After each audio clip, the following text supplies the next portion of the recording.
Hi, I'm Chris Castile in the Washington Bureau of the Oklahoman. Elena Kagan once had some interesting things to say about the process by which the U.S. Senate confirms nominees to the Supreme Court. 15 years ago, she wrote in a law review article that since the contentious 1987 hearings of Robert H. Bork, the process has become a vapid and hollow charade. A process so empty may seem ever so tidy, muted, polite, and restrained, but all that good order comes at a great cost, she wrote.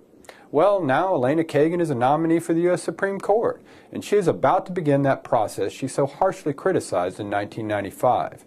And waiting for her on Monday in the Senate Judiciary Committee will be Senator Tom Coburn, the Muskogee Republican who agrees totally that the confirmation process isn't working. The process has to be changed. We can no longer take it on faith, because in fact the process under which, since Judge Bork actually spoke what he believed, since him nobody has said what they believe. They've all chiseled on what they believe. They won't be accountable for what they believe. So we have to change that process.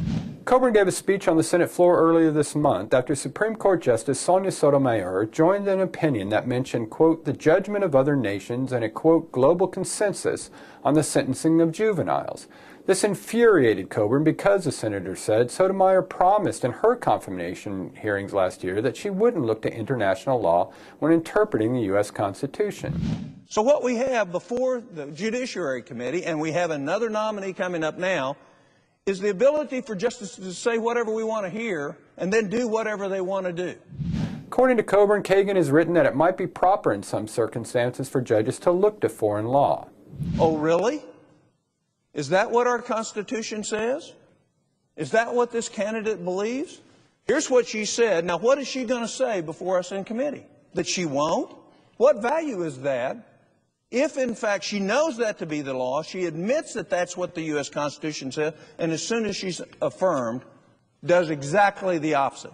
Coburn declined to say last week what questions he will ask Kagan in the Judiciary Committee.